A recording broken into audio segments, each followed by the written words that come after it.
no leste do Rio Grande do Sul, em praticamente todo o estado do Rio de Janeiro. O sol aparece no oeste da região sul, grande parte do Rio de Janeiro, Minas Gerais, até o sul da Bahia e do sul.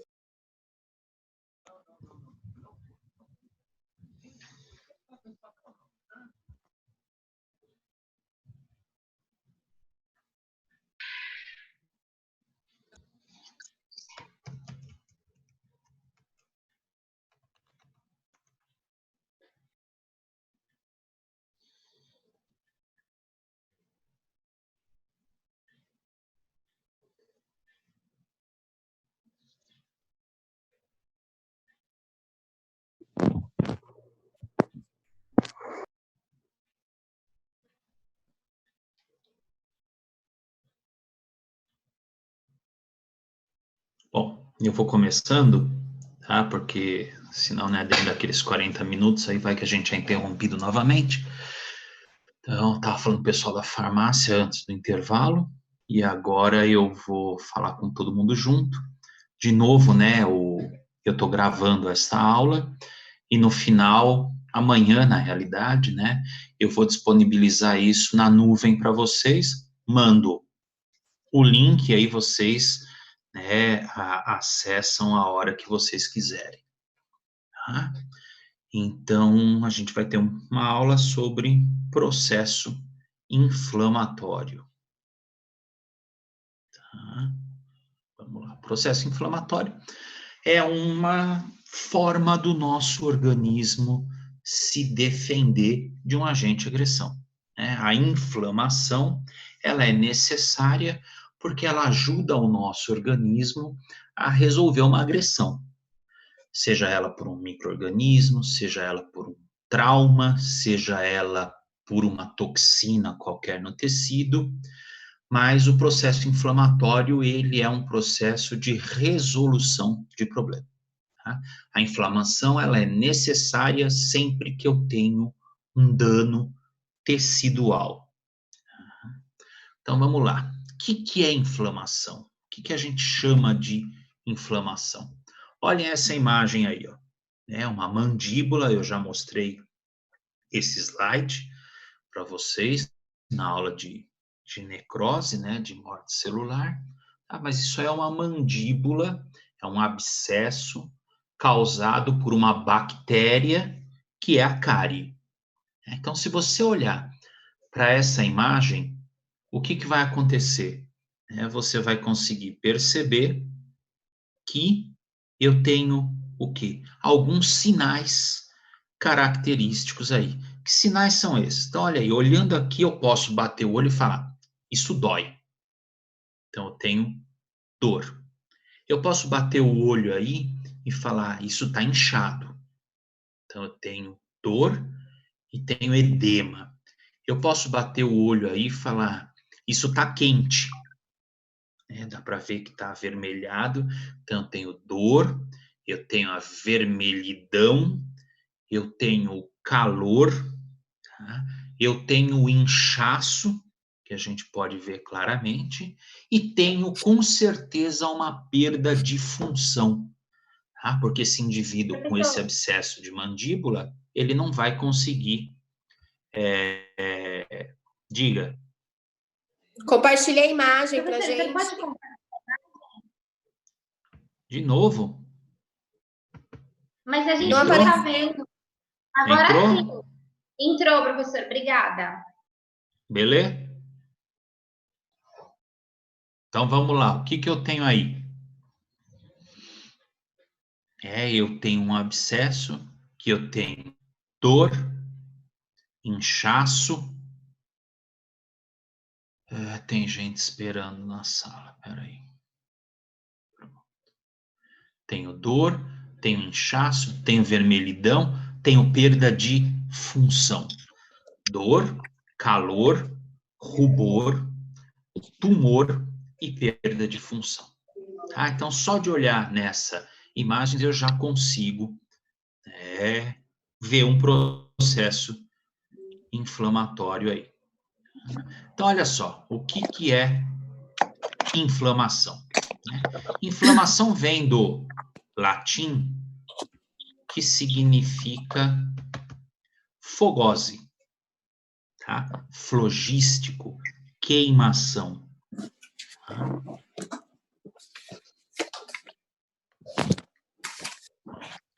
Queimação, tá? Flogístico, de queimar. Está sempre o processo inflamatório presente em locais de agressão. Tá? Ele corresponde à tentativa de compensar alterações de forma e função através de alterações teciduais. Então, eu tenho a presença de um agente causal. Então, pode ser uma bactéria, pode ser uma toxina, pode ser um trauma. E esse agente causal vai desencadear no nosso tecido algumas alterações que são necessárias para que eu consiga resolver esse agente causal aí, esse processo que está causando dano. Tá? E aí, quando eu tenho inflamação, ela sempre vai acontecer no tecido conjuntivo. Por quê? Porque é lá que eu tenho a maior quantidade de vasos sanguíneos. Então, as alterações no processo inflamatório, elas são vasculares, principalmente. Então, eu tenho uma alteração nos vasos que faz com que o processo inflamatório se instale. Que alterações vasculares são essas? Duas alterações extremamente importantes, a vasodilatação e o aumento da permeabilidade vascular. Então, o vaso na região onde está tendo o processo de lesão, o que vai acontecer? Eu tenho uma vasodilatação, tenho um aumento da chegada de sangue e eu tenho um aumento da permeabilidade vascular. O que é o aumento da permeabilidade vascular? Eu permito que células de defesa saiam de dentro do vaso e vão até o tecido conjuntivo para poder destruir o agente patogênico.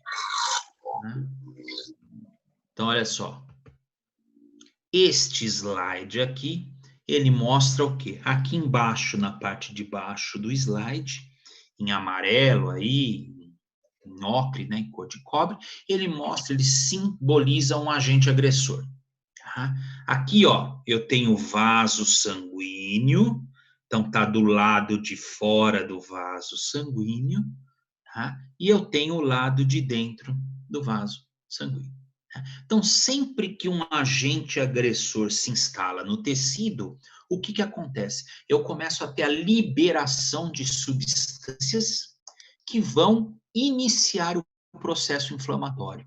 Sempre que este agente se instala, ele libera no tecido substâncias que vão avisar que ele está ali.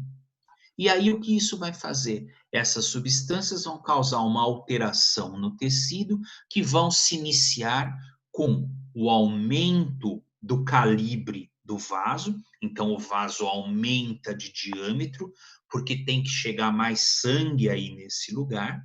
Né? E além de aumentar o calibre do vaso, o que eu tenho? Eu tenho o endotélio vascular, que são essas células aqui, ó, que revestem o vaso sanguíneo do lado de dentro, elas começam a se espaçar, elas começam a se separar, permitindo que substâncias que estão dentro do vaso passem através delas. Que substâncias são essas? São os leucócitos, são as células de defesa que estão dentro do vaso sanguíneo e que vão lá do lado de fora, aqui, ó, passam pelo vaso sanguíneo e vão tentar destruir o nosso agente causal. Então, imagina que isso seja uma bactéria. Lembrando lá das aulas de fisiologia, das aulas de histologia e tudo mais, quem já teve, as bactérias, elas são combatidas por um tipo de leucócito chamado de neutrófilo. Então, o que acontece? Se eu tiver como nosso exemplo aqui uma bactéria, quem vai sair de dentro do vaso sanguíneo é uma célula chamada de neutrófilo. Por quê? Porque o neutrófilo ele tem a função de combater bactérias. Então, aumentou a quantidade de sangue que chega aqui, eu tive uma vasodilatação. Aumentou a quantidade de sangue, aumentou a quantidade de células que chegam neste local. E aí o que vai acontecer? As células, como o endotélio vascular se separou, as células conseguem passar através do vaso sanguíneo. Elas saem de dentro do vaso e se encaminham lá para o tecido conjuntivo, onde eu tenho o meu agente causal, aí no nosso exemplo, a nossa bactéria. Tá? A saída de um leucócito, no nosso caso neutrófilo, através de um vaso sanguíneo, para chegar no tecido conjuntivo, é chamado de diapedese. Diapedese ou transmigração, como está aqui no slide. Então, o meu neutrófilo, ele faz a diapedese, ele passa pela parede do vaso e vai chegar lá no tecido conjuntivo. E aí, olha só, o que eu tenho dentro do meu vaso sanguíneo? Além das células, além dos leucócitos, além das hemácias, eu tenho o plasma, que é uma parte líquida do sangue, certo? E aí o que vai acontecer? Quando eu tenho este aumento da permeabilidade, até uma célula passa de dentro do vaso para o lado de fora, o que vai acontecer? Tá? Eu vou ter a saída de substâncias líquidas de dentro do vaso. Tá? Então, o que vai ter ali? Eu vou ter proteínas do plasma saindo do vaso, eu vou ter líquido que forma o plasma, vou ter água passando através. Desculpa. Pessoal, vamos desligar o microfone aí de todo mundo para não ficar tendo as interferências? Tá? E aí, o que vai acontecer? Através, né, desse espaço, desse aumento de permeabilidade, eu vou perder líquido. Tá? Então, esse líquido que sai de dentro do vaso e que vai para o tecido conjuntivo, ele é chamado de exsudato. Exsudato. Tá? Então, é o líquido que estava dentro do vaso sanguíneo, um líquido que pode ser rico em proteínas, que pode ser rico em tipos celulares. Tá? É um exsudato que vai para o tecido conjuntivo. Sempre que eu tenho líquido no tecido conjuntivo, eu tenho um edema. Tá? Então, olha lá. O vaso dilatou, chegou mais sangue. O vaso aumentou a permeabilidade, saiu célula e saiu líquido de dentro do vaso. Tá? Com essa pequena informação, já dá para entender por que eu tenho essa imagem. Então, olha lá, da onde vem esse inchaço? Vem do líquido que estava dentro do vaso sanguíneo e que foi para o tecido conjuntivo. Por que eu tenho essa coloração avermelhada? Porque está vasodilatado o lugar. Eu tenho muitos vasos sanguíneos dilatados. E aí, o que isso faz? Faz com que haja um aumento da temperatura. Então, isso aí fica quente e faz com que haja essa vermelhidão, que é por causa do aumento da temperatura no local. Tá? Então, olha só esse slide aqui já explica praticamente toda aquela imagem. O que mais que eu tenho aqui? Imagina que este líquido que está causando o inchaço, o edema, vai comprimir terminações nervosas que eu tenho aí. Né? Incha o lugar, a fibra nervosa, a terminação nervosa é pressionada. Isso me causa dor. Então, o edema provocado pelo processo inflamatório vai me causar dor no local. Quem já teve um dedo inflamado, alguma região inflamada, sabe que chega a latejar de dor. Tá? Por causa disso, porque acumula líquido, eu tenho as minhas terminações nervosas pressionadas e, consequentemente, eu tenho um processo doloroso. Tá? E aí o que vai acontecer aqui nesta região, onde o meu patógeno está instalado, onde eu tenho o meu agente agressor? Eu vou começar a ter uma guerra. O meu patógeno vai tentar infectar o tecido e as minhas células de defesa vão tentar defender esse tecido do patógeno. Então, é briga, é pau, né? Os meus neutrófilos vão tentar destruir minhas bactérias e as minhas bactérias vão tentar se multiplicar nesse tecido. Numa guerra, morre gente dos dois lados. Tá? Então, eu vou ter morte de células de defesa, que são os neutrófilos, vou ter morte de bactérias nessa briga toda, e aí o que vai começar a acontecer aqui? Eu vou ter um acúmulo de tecido de células mortas. Isso vai dar origem ao que a gente chama de pus. Todo um processo inflamatório, ele acaba acumulando pus num determinado momento desse estágio. Tá? E aí o que é o pus? O pus nada mais é do que tecido destruído, restos celulares em decomposição. Feito isso, né? Então, aí quem é que vai ganhar? Vamos torcer para que sejam os neutrófilos, né? Os neutrófilos ganharam a guerra, a bactéria é eliminada, e aí o que acontece? O tecido volta ao seu estado anterior. O vaso sanguíneo volta ao seu calibre normal. As células, que todas aqui, ó, tanto as células de defesa quanto os macrófagos, elas sofrem rearranjo, né? Elas voltam para os seus locais, ou então elas morrem por apoptose, e aí eu tenho o meu tecido reparado. Tá? Então, o objetivo dessa confusão toda, dessa briga toda, desses sinais aí que a gente conhece como sinais do processo inflamatório, nada mais são do que a tentativa de resolver uma agressão tecidual. Tá? Então, olha, a resposta inflamatória é o quê? Reação dos vasos sanguíneos que conduz ao acúmulo de líquido e de leucócitos no tecido do lado de fora do vaso, no tecido extravascular. Então, um patógeno, no nosso exemplo, uma bactéria, se instalou no tecido conjuntivo e isso fez com que os meus vasos sanguíneos sofressem uma dilatação, uma vasodilatação, que aumentasse a permeabilidade vascular. Quer dizer, o endotélio deu uma ligeira separada para que células de defesa saíssem de dentro do vaso sanguíneo e fossem em direção, no nosso exemplo, à bactéria. E aí, então, a resposta inflamatória, ela é benéfica, porque ela conseguiu destruir o patógeno.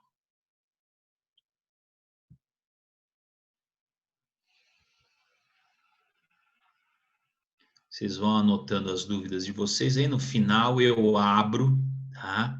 Para a gente discutir isso. Então, olha aqui, ó, é um exemplo do que acontece. Eu tenho uma injúria, tenho um dano tecidual que vai fazer com que os meus vasos sanguíneos sofram a dilatação e saiam células de defesa. Isso, se der resultado, se funcionar, o meu tecido se resolve. Tá? Se não funcionar, eu vou ter dois caminhos. Ou o meu tecido vai sofrer um processo de fibrose e vai perder a sua função, ou então ele vai passar para uma sepse, aí no nosso caso, generalizada. Quem vai ganhar a guerra vão ser as bactérias e elas vão colonizar esse tecido. Aí você já começa a ter que, né, entrar com antibiótico, você já começa a ter que fazer uma limpeza mais apurada nesse tecido para tentar eliminar essas bactérias. Tá? Mas, normalmente, o processo inflamatório ele é suficiente para resolver os danos mais comuns que a gente tem de inflamação, aí, de agressão. Então, olha só, inflamação e reparo andam sempre juntos. Tá? A partir do momento que eu tenho a instalação de um patógeno no meu tecido, imediatamente eu vou começar a tentar reparar esse tecido. De que forma? Chamando células para destruírem esse patógeno e tentando fazer com que aquele tecido volte a ser o que era antes do processo inflamatório. Tá? Então, a inflamação, ela visa, além da eliminação do patógeno, ela visa também reparar o tecido, fazer com que o tecido volte a ser o que era, ao seu processo anterior ao dano. Tá? Se a minha inflamação for muito forte, ou se a minha inflamação durar muito tempo, eu tenho como resposta do meu tecido a produção de tecido fibrótico. Eu tenho fibrose instalada aí nesse tecido. Tá? Então, numa tentativa de barrar o processo de destruição, eu substituo aquele tecido por um tecido fibrótico. Eu substituo aquele tecido que tinha todas as suas características, eu substituo por uma cicatriz. Isso não é interessante que aconteça. Por quê? Porque isso vai fazer com que o meu tecido perca a sua função.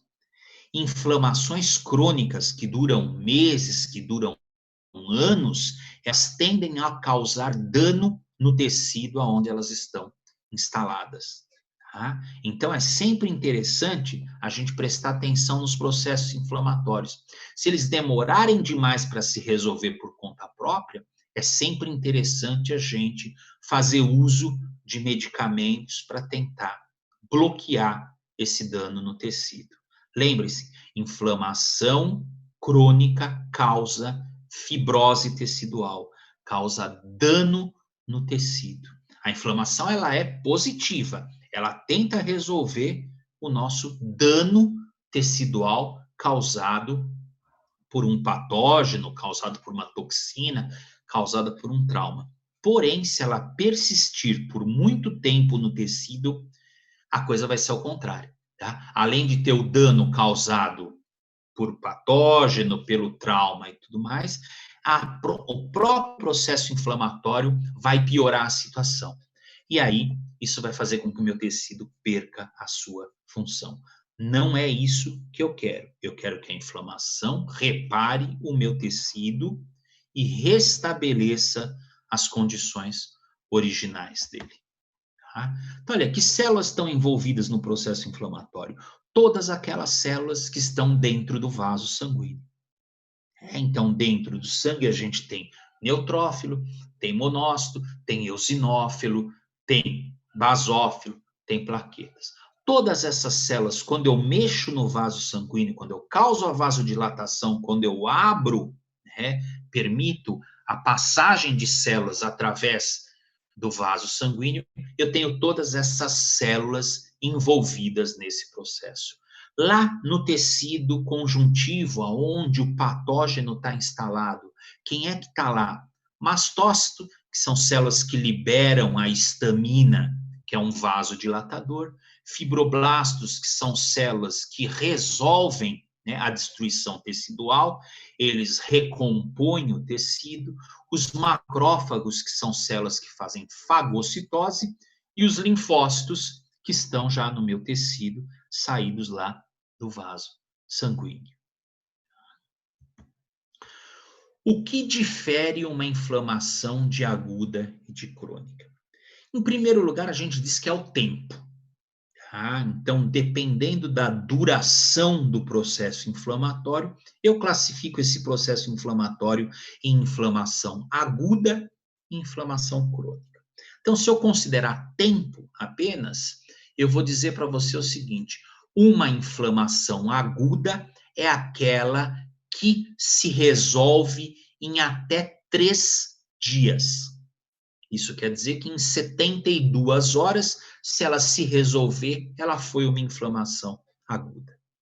Se ela durar mais do que 72 horas, se ela durar 4 dias, se ela durar 4 meses, se ela durar 4 anos, não importa, passou de 3 dias, ela é considerada como uma inflamação crônica.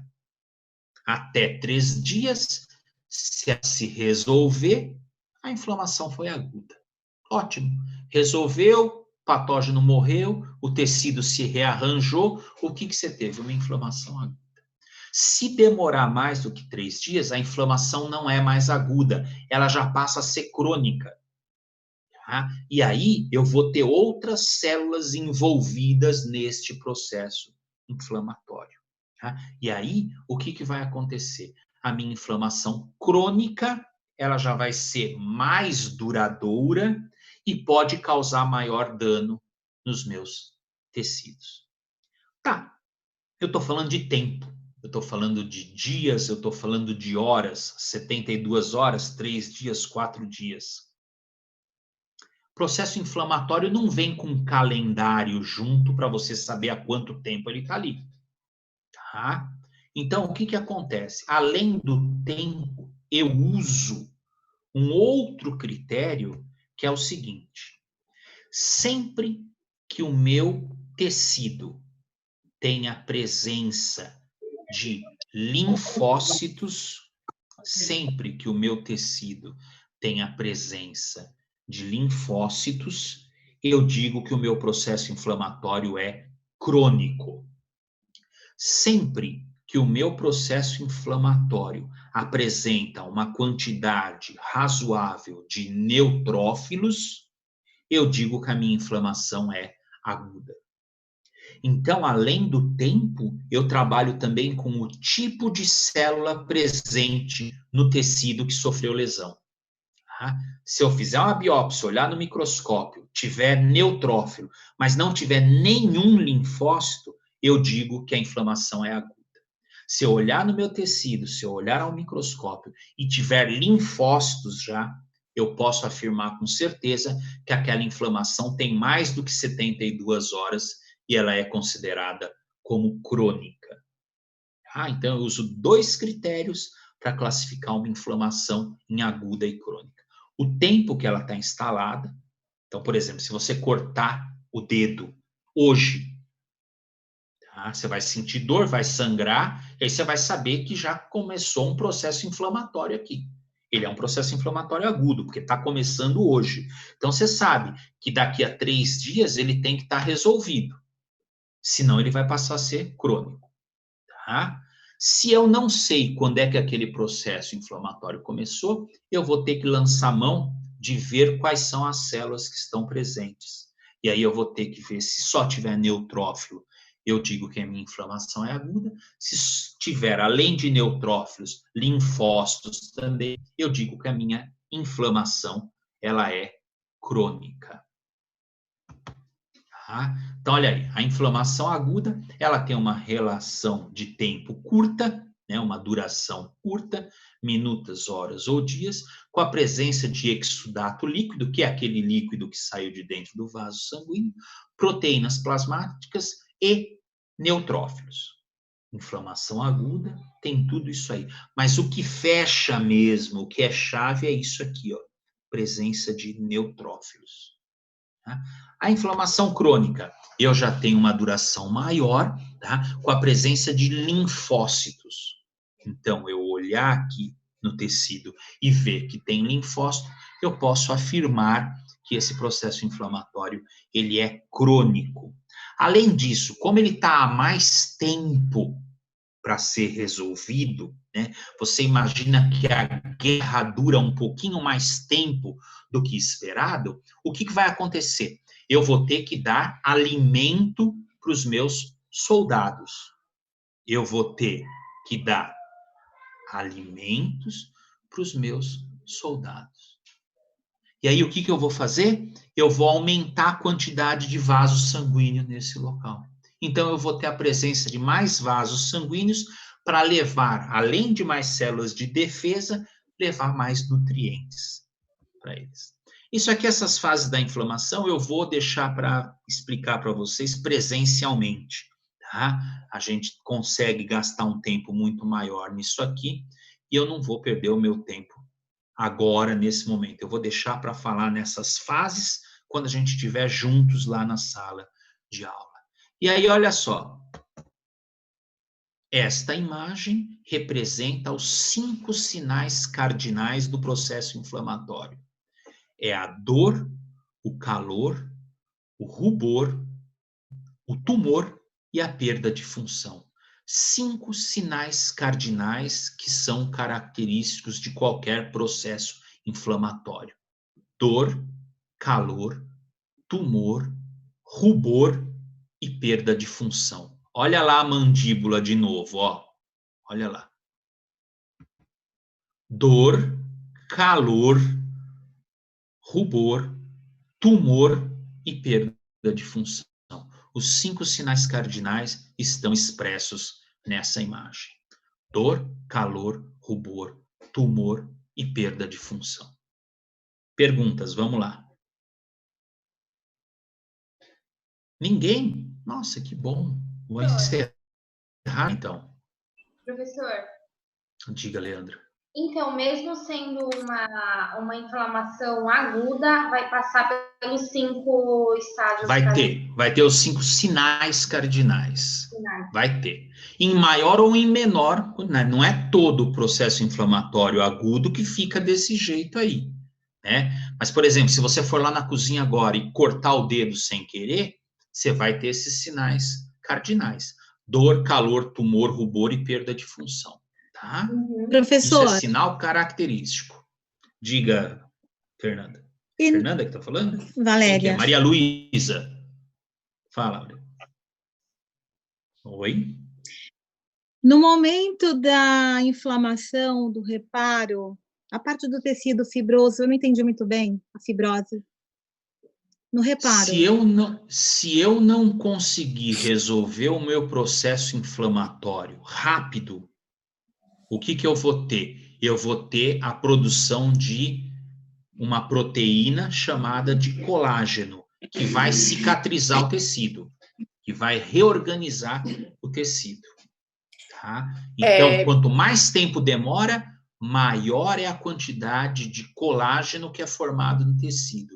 E isso não é legal, porque uma cicatriz ela faz com que haja perda de função. Professor, Diga, Thaís. depende da profundidade do corte ou... Não.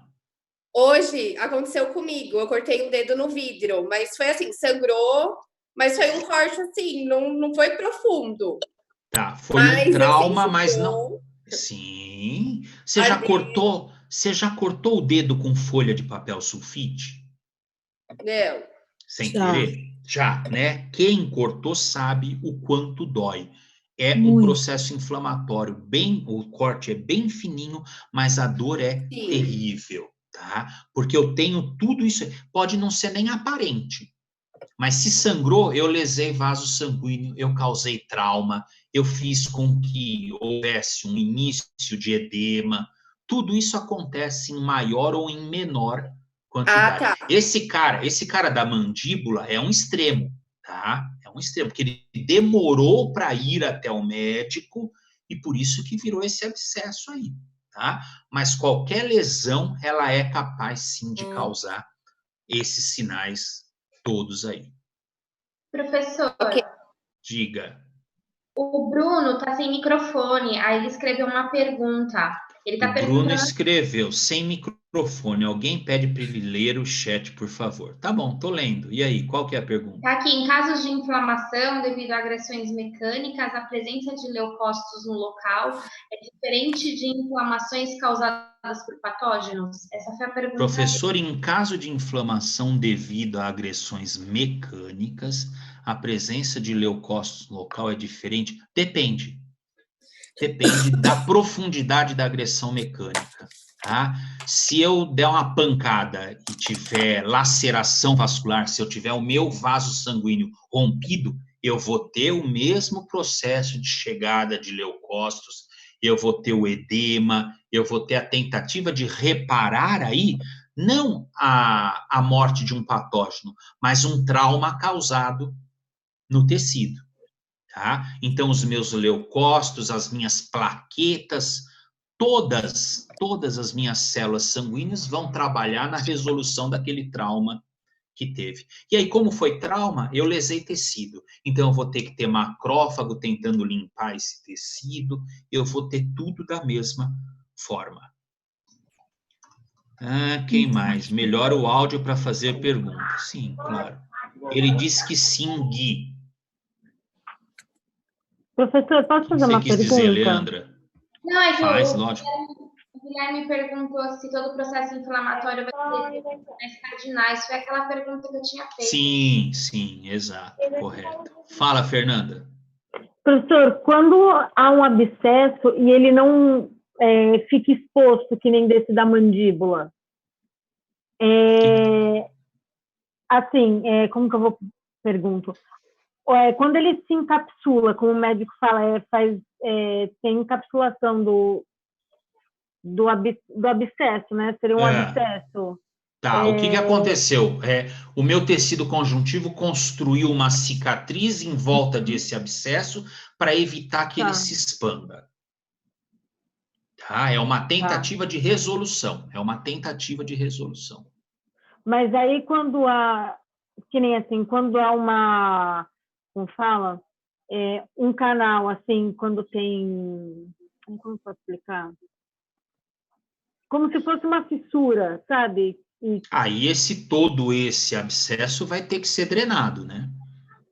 Aí você drena esse abscesso. Você tira o pus. O que é o abscesso? Abscesso é um tecido necrótico dentro de uma cavidade fechada.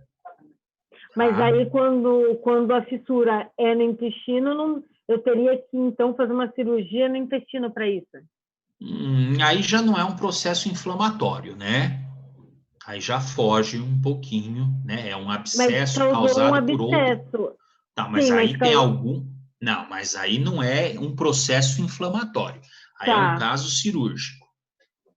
Isso foge aqui do que a gente está falando nesse processo de resolução. Tá, entendi. Tá. Entendeu? Tá, é outra coisa aí. Tá, depois a gente conversa sobre isso. Okay. É como quando um furúnculo, professor, é a Valéria. Então, Valéria, o furúnculo nada mais é do que isso aqui que está sendo mostrado na imagem, ó. Tá? Tanto é que você tem que drenar, você tem que tirar tudo isso, né? O furúnculo, ele é um tipo de abscesso. Entendi. Alguém falou alguma coisa Professor, aí? Algum menino? Oi. No processo inflamatório de um pós-cirúrgico, por exemplo, os anti-inflamatórios e aquelas botas pneumáticas, por exemplo, eles conseguem chegar a impedir a fibrose do tecido? É o Vitor que está falando, é isso? Isso. Tá, Vitor, é o seguinte, né? Num processo inflamatório pós-cirúrgico, quando eu mexi, quando eu lesei, quanto menos esse tecido se movimentar, mais fácil vai ser a recuperação dele. Tá? Então, eu tenho que fazer o quê? Eu tenho que isolar essa ferida, tá? Fazer com que ela fique quieta, para que a inflamação seja resolvida da melhor forma possível. Então, lesão é qualquer tipo de abertura do tecido? Lesão é qualquer trauma causado no tecido. Ok. Tá? Eu mesmo acho quando ele é que mesmo que ele é cirúrgico, você não causa um trauma, você não corta o tecido, isso causou um trauma, tá? Então, também é uma lesão ao tecido. Eu acho que o Zoom vai desconectar a gente daqui a pouco, tá? Aí vocês mandem pergunta, se não der para a gente reconectar, vocês mandem pergunta pelo WhatsApp que eu respondo. Tá? Mas vamos tocando, vamos continuando. Enquanto ele está deixando a gente conversar, a gente conversa. Vamos lá, mais pergunta. Vamos lá. Então, professora, a presença dos leucócitos é só quando se tornou crônica. Na aguda não tem leucócitos. Neutrófilo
Tá, vamos lá então. Continuando. Leandra, sua pergunta. Oi, professor. Eu perguntei errado. Ah, você perguntou errado. Mas eu respondi certo? Respondeu. Ah, pelo menos isso. Obrigada, professor. Nada. Vamos lá, mais perguntas. Vamos aproveitar que ele abriu de novo. Vamos lá. Alguém, Letícia, ia fazer uma pergunta, começou a escrever. Letícia, o que que era? Vamos lá.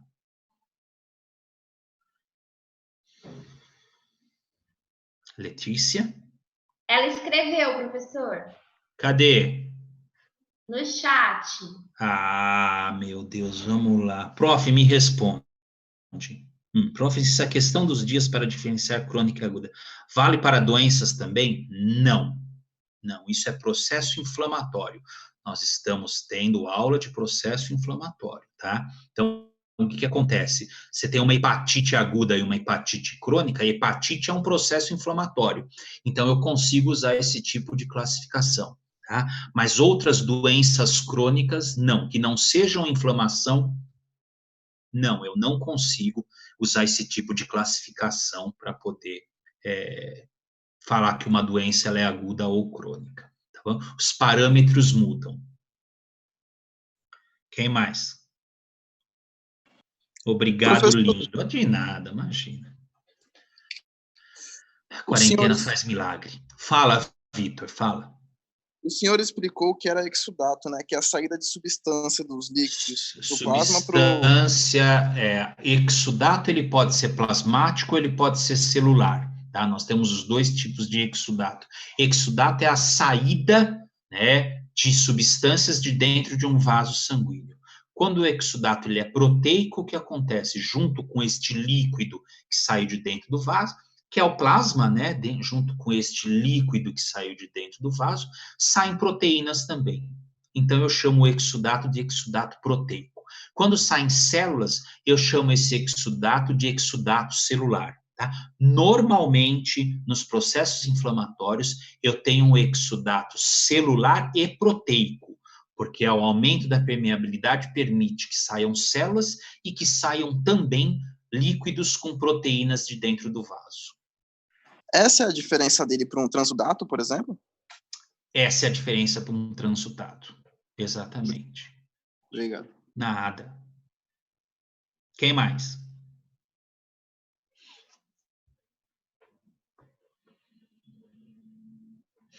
Que silêncio. Que medo. Pode falar, gente. Não precisa aparecer, não. Só fala. Giovana Portela, não tem dúvida nenhuma hoje? Sempre faz pergunta na aula. Hoje está aqui. Deve estar dormindo, né? Deve estar assistindo a novela. É isso, Giovana? Provavelmente. Não, eu tô aqui sim. Você está aí. Eu sei que você está aí. Mas você está fazendo o quê? Assistindo a aula ou a novela? A aula, tô prestando atenção na... Ah, então tá bom. Então tá bom. Fala, pergunta. Não tenho perguntas. Não tem perguntas? Puxa vida.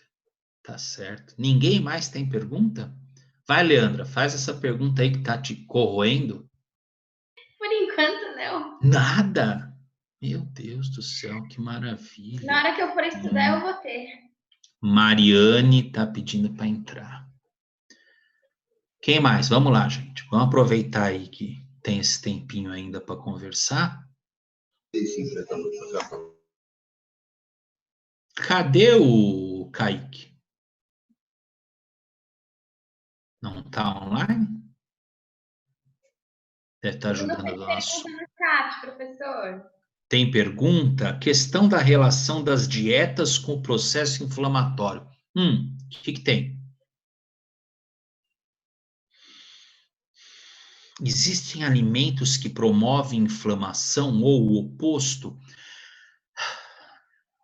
Não é bem assim, tá? O processo inflamatório causado por alimentos, ele é causado quando a qualidade do alimento é ruim. Então, por exemplo, se eu ingerir uma grande quantidade de gordura, eu vou ter um colesterol alto e o colesterol vai fazer com que os meus vasos sanguíneos inflamem. Tá? O contrário é verdadeiro. Eu tenho uma série de alimentos que são anti-inflamatórios naturais, funcionam muito bem. Tá? Então, o gengibre é um exemplo clássico disso. Né? Chá de gengibre é um excelente anti-inflamatório. Tá? Tem outras plantas medicinais que funcionam como anti-inflamatório também, outras substâncias que têm poder sendo ingeridas ou aplicadas diretamente na inflamação. Tá? Aí vai de conhecimento, óbvio, né? Não vai ficar enfiando qualquer planta no processo inflamatório, que você pode causar um dano muito maior. Mas sim, tá? Eu tenho substâncias nocivas contidas em alimentos industrializados, enlatados, com muito corante, que podem causar danos teciduais e levar a um processo inflamatório. E eu tenho muito alimento natural que funciona como anti-inflamatório. Tá, o Bruno foi o último. Vamos lá, mais perguntas. O Antônio está pedindo para entrar. E a Nasli também. Vamos lá, mais pergunta. Então, professor, não necessariamente um processo inflamatório ele vai ser visível, a não ser quando acontece assim na pele, mas existem os processos inflamatórios internos que a gente não consegue ver. Hepatite é um processo inflamatório, uma pancreatite, a gente não consegue ver de início, porque são órgãos internos, né? Tá? Mas assim, uma hora eles começam a se manifestar e a gente sabe que tem alguma coisa errada, né? A gente só não consegue enxergar. Mas, por exemplo, numa hepatite, você tem todo esse processo de lesão tecidual que vai causar dano ao fígado, tá? Porque tem, né? No caso aí pode ser um vírus, no caso da hepatite viral, pode ser uma droga, um medicamento, álcool, enfim, né, alguma coisa que vai causar um tipo de lesão no meu tecido, e sempre a lesão ela vai desencadear, claro, dentro dos seus padrões normais, ele vai desencadear, essa lesão vai desencadear sim um processo inflamatório. Sempre isso vai acontecer. A não ser que você tome um tiro, né, aí não tem como, né? Aí já o dano é muito grande, não vai ser processo inflamatório, vai ser lesão tecidual, tá? Mas se a lesão tecidual ela for incipiosa, quer dizer, ela for se instalando com o tempo, sim, eu tenho um processo inflamatório tentando resolver isso. Tá bom, obrigada, professor. Nada, imagina.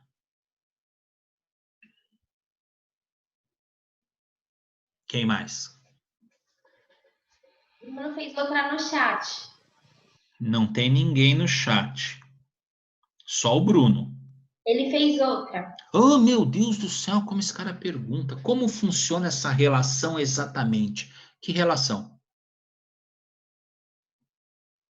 Isso aqui ele deve estar falando ainda dos alimentos. Professor, qual o motivo específico de não ser indicado o uso contínuo de anti-inflamatórios? Vamos lá. O que o anti-inflamatório faz? A gente vai ver isso nas próximas aulas, tá?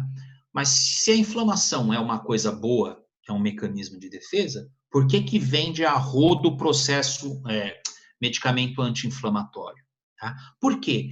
Porque eu tenho aí nos mediadores químicos da inflamação, em substâncias que são liberadas no processo inflamatório, eu tenho substâncias que vão tentar resolver o processo inflamatório, e eu tenho substâncias que vão me causar dor, vão me causar desconforto, vão me causar... Eu tomo um anti-inflamatório, o medicamento, ele vai tentar bloquear todas as substâncias que vão piorar o dano tecidual. Tá? Quando eu tomo um anti-inflamatório, ele está deixando só as substâncias boas do processo inflamatório atuarem. Tá? Quanto mais novo é o anti-inflamatório, mais seletivo ele é. O pessoal aí da farmácia já deve ter tido aula com o Valber, né? Falando de COX, COX-1, COX-2, né? Ciclooxigenase constitutiva, patológica, fisiológica. Não sei se o pessoal da Físio já teve aula com o Valber, tá? Mas eu tenho aí algumas substâncias que promovem bem-estar durante o processo inflamatório e tenho algumas substâncias que auxiliam ao causar dano. Quando eu tomo um anti-inflamatório, eu estou tentando bloquear essas substâncias que me causam dano. Quando eu tomo aquele anti-inflamatório mais baratinho lá, quando eu tomo um Dorflex, por exemplo, quando eu tomo uma aspirina, ele bloqueia de forma geral o processo inflamatório. É bom porque eu paro de sentir dor e tudo mais, mas isso é ruim porque pode não resolver a causa que está causando o processo. A causa que está causando fica esquisito, né? O que está causando o processo inflamatório. Anti-inflamatório pode causar úlcera gástrica? Porra! E como pode? Tá? O uso constante de anti-inflamatórios faz com que a produção de muco diminua. Quem toma muito anti-inflamatório tem gastrite medicamentosa e tem que tomar um citoprotetor, porque senão vai embora. Vai virar uma gastrite crônica elevada e pode virar uma úlcera. Sim. Respondendo a pergunta do Guilherme. Vamos lá, quem mais? Fala, Leandra. Nada? Fala, Fernanda. Estou falando com vocês duas, que vocês duas são as únicas que aparecem se mexendo. O resto é tudo foto. Tá parecendo que eu estou lá no memorial, cheio de foto nos túmulos. Então tá bom, vou fazer uma pergunta. Então vamos lá, vai. Porque quando há um processo inflamatório, o exame de proteína C reativa, ela aumenta. Dá alterada. Dá alterada. Tá muito alto, por causa do PCR. Tá, isso dá alterado porque dependendo do tempo de processo inflamatório, o meu organismo começa a liberar certas substâncias que são detectáveis ao exame. Né? É a mesma coisa o infarto do miocárdio. Né? Como é que eu consigo saber se um cara teve infarto do miocárdio? Fazendo um exame de sangue nele, porque são liberadas certas substâncias específicas que indicam esse tipo de problema. Vamos lá, o Guilherme me fez uma pergunta. No mecanismo de ação dessa classe de medicamento, ocorre a inibição da enzima? Isso, tá? Só que isso aí eu vou explicar quando a gente tiver mediadores químicos da inflamação, tá bom? Senão aí a gente começa a atropelar e aí o pessoal acaba não acompanhando. Isso, COX-1, COX-2, dependendo do tipo de medicamento que você usa, dependendo da classe do anti-inflamatório, ele bloqueia só a patológica, né? Ou ele bloqueia também. Os mais baratos bloqueiam as duas. Isso não é legal, tá? Porque a minha COX fisiológica ela é benéfica para o meu organismo. Né? Na realidade, esses mais baratinhos, esses anti-inflamatórios mais baratinhos, eles já bloqueiam o ácido araquidônico. Está lá na membrana da célula, já começa lá o processo de bloqueio, né? E aí eu não tenho desmembramento de COX-1 e COX-2. E isso é ruim, tá?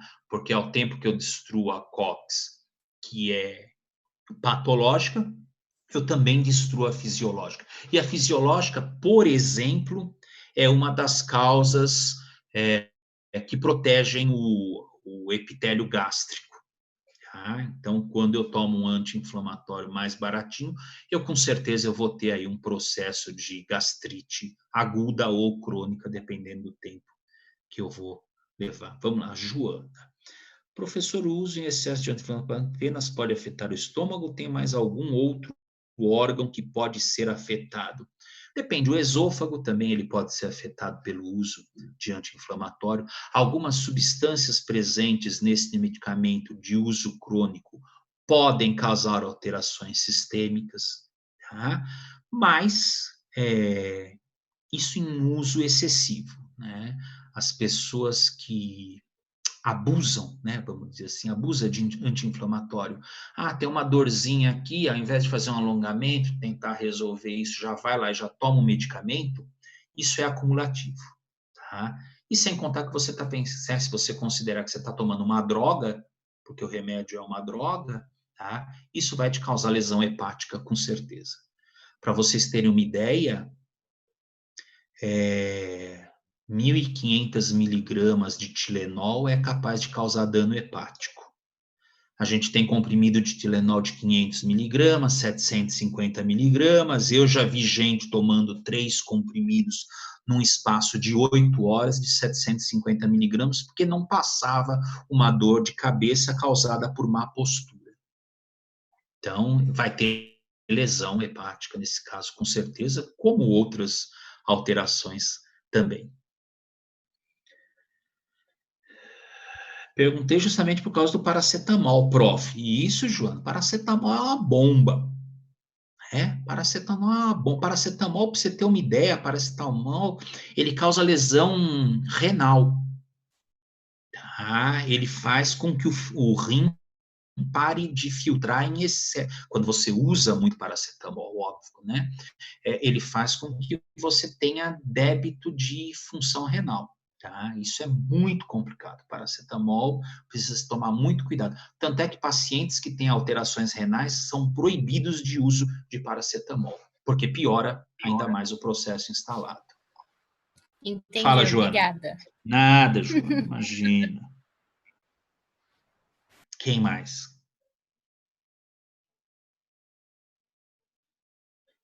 Vamos lá. Joana, falou do paracetamol. Vai, Leandra, fala, Fernanda. Vamos, Fernanda. Pergunta. Acorda, Vidotto. Isso, acordou. O ibuprofeno, professor, também coisa. É um anti-inflamatório. É a mesma coisa do paracetamol, não é? Dano também. São os medicamentos de primeira classe, primeira geração, que a gente diz. Né? Uhum. Para vocês terem ideia, eu acredito que isso já deva fazer uns 10 anos. Nos Estados Unidos é um anti-inflamatório fudidaço. Bom pra caramba, nossa. Tanto é que ele chamava ICOX. Ele chamava ICOX, que em relação a COX, né? Que é a ciclooxigenase. Mano, não havia inflamação que sobrevivesse a esse bicho. Sensacional. Foi receitado à torta e à direita. Chegou aqui no Brasil, fez um sucesso danado. Deu 1 ano de uso, os pacientes começaram a morrer com infarto agudo do miocárdio. Teve que ser retirado. Por causa do ibuprofeno? Por causa do anti-inflamatório, exatamente. Tiveram que tirar o medicamento de circulação assim rapidinho, porque a quantidade de pacientes mortos por infarto agudo do miocárdio era uma coisa absurda. A nimesulida também, né, professor? A nimesulida é um perigo. A nimesulida é péssima. Ela é ótima. Não, ela é ótima. Ela é sensacional. Não, é uma maravilha. Você tem dor, toma nimesulida. Não pode isso que eu ia falar, porque você vê a maioria dos dentistas, o que mais que eles prescrevem é nimesulida. É porque eles não têm aula com o Valber. Então. Desculpa. Pronto, falei, né? Não é assim que vocês falam? Pronto, falei? Hashtag pronto, falei. É uma pena, tá? Mas é assim, é uso indiscriminado, nimesulida tem efeito colateral. É excelente, é maravilhoso. Tira a tua dor, tira a dor até da alma, tá? Mas os efeitos colaterais deles são bem ruins do fármaco. Mas é só em uso excessivo, né, professor? Em uso excessivo. Você já tirou um dente do siso? Já. Doeu? Não. Como você é sortuda. Não doeu mesmo. A dentista era ótima e eu não senti mesmo. Eu tomei alguns medicamentos que foram antes, tomei uns depois e foi assim, foi super tranquilo. Comi sorvete. Que sorte. Olha só, a Lívia está perguntando se a gastrite medicamentosa é reversível ou não. Depende. Depende de quanto tempo ela está instalada, tá? quanto mais tempo você usou o medicamento, mais crônica ela é.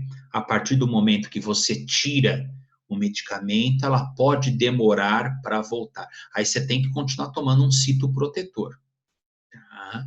Mas, no caso, a gastrite, ela é uma inflamação das células da mucosa gástrica.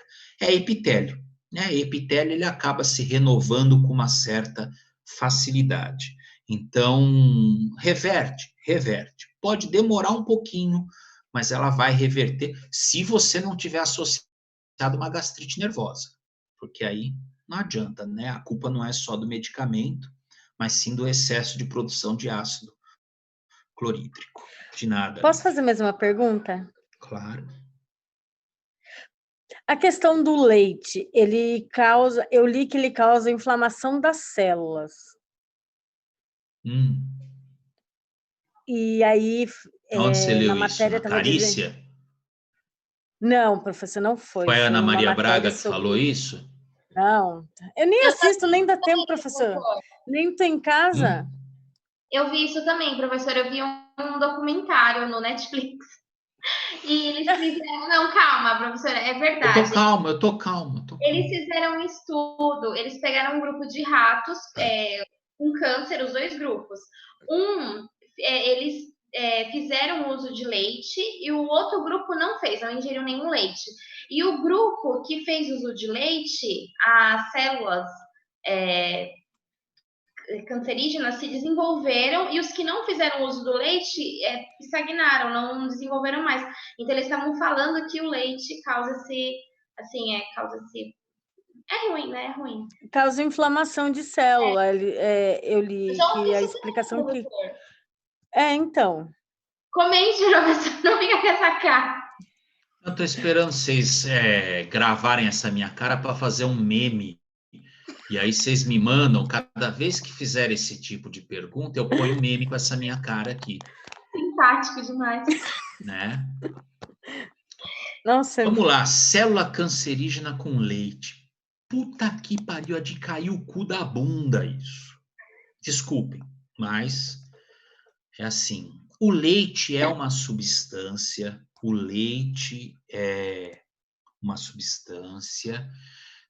que não faz bem. Tá? Isso já é provado, a gente não precisa de leite para sobreviver.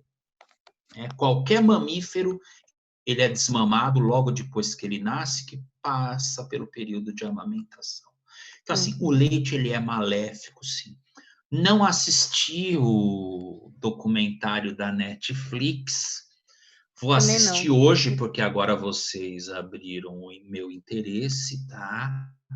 Mas, assim, sinceramente, talvez como um produto que seja desnecessário, seja irritante, e isso causou. Mas, assim, leite e câncer, uma coisa um pouquinho diferente, tá? É o que eu tinha lido, que causa inflamação e inchaço das células. Por isso que não era benéfico. E leite sem lactose é pior ainda. Eu vi isso também. No mesmo documentário. Não, isso foi em outra coisa. Mas eu ouvi que sem lactose é pior. Tá. Então. E aí causa mais inflamação dentro da célula, o que causa inchaço das células. E assim, queria saber né? se tinha alguma relação. A gente tem uma série de substâncias que a gente está acostumado a ingerir que causam inflamação, que são a gente chama de uma forma geral de intolerâncias, né? Então, tem nego que tem intolerância à lactose, tem nego que tem intolerância à farinha de trigo. São substâncias que têm a capacidade de desenvolver um leve ou moderado processo inflamatório, que a gente vulgariza isso com a tal da intolerância. Tá? Mas, assim, uma série de substâncias são capazes de produzir essa intolerância, esse processo inflamatório, esse dano tecidual. Tá? Guilherme, o que é que você está perguntando, se isso é naquele arquivo que o Edson falou? Que arquivo? Guilherme, responda a nossa dúvida. O senhor enviou um arquivo. Que arquivo? De processo inflamatório, momentos da inflamação, é isso que você está falando? Sobre lesão celular que ele remete à entrada do cálcio. É nisso aí que vocês estão falando? Não, né? Não é nada a ver com esse arquivo. Acho que ele está pensando no cálcio do leite. Não, Guilherme, não é. Não, Guilherme. Não. Isso aí é lesão celular. Isso é lesão celular, a passagem através de membrana. Tá? Isso aí é outra coisa que a gente está falando. A gente está falando de câncer aqui, câncer em relação com a... Não, professor, não é câncer. É realmente inflamação das células, não é célula cancerígena. O que eu li deve ser a mesma coisa que o Guilherme... Eu ainda não li esse artigo, eu não consegui ler, mas provavelmente deve ser por isso que eu li que incha a célula, que inflama e incha a célula. Tá, mas aí é o seguinte, né? Entendeu? Incha a célula, porque como eu tenho a membrana desestabilizada, o que vai acontecer? Eu vou ter troca de substâncias entre líquido e leque, e eu vou ter uma tumefação celular, que a gente fala, né? Um edema dentro da célula por causa dessa passagem de substâncias através da membrana. Tá. Isso sim, tumefação, esse inchaço, essas coisas, mas isso aí é reversível, tá? Nesse caso aí, ele ainda é reversível. É só parar de tomar leite, então, vamos se dizer assim. Aliás, ninguém devia tomar leite, né? Não é parar, a gente não devia tomar leite, né? Leite não faz benefício nenhum. Toma cerveja. Eu tomo também. É relacionado com câncer é que nessa pesquisa aí que eles fizeram... Da Netflix. Isso. Estava relacionado... Mas foi uma universidade dos Estados Unidos. Isso foi sério mesmo, professor. Não é... Sim, né? Não é assim, não foi Ana Maria Braga. Põe um meme. É sério, professor. Foi um estudo. Eu não sei se é verdade, né? Eu estou falando o que eu vi. Mas eles relacionaram esse desenvolvimento das células cancerígenas com a acidez do leite. Que eles falam que o leite deixa o nosso meio ácido. E não é bom para o organismo o meio ácido, né? Foi assim, essa relação do leite com as células cancerígenas. Como podia ser qualquer outra substância que aumentasse a acidez, né, do nosso organismo. É que era um documentário, assim, influenciando ao veganismo. Olha o meme. Não falo mais.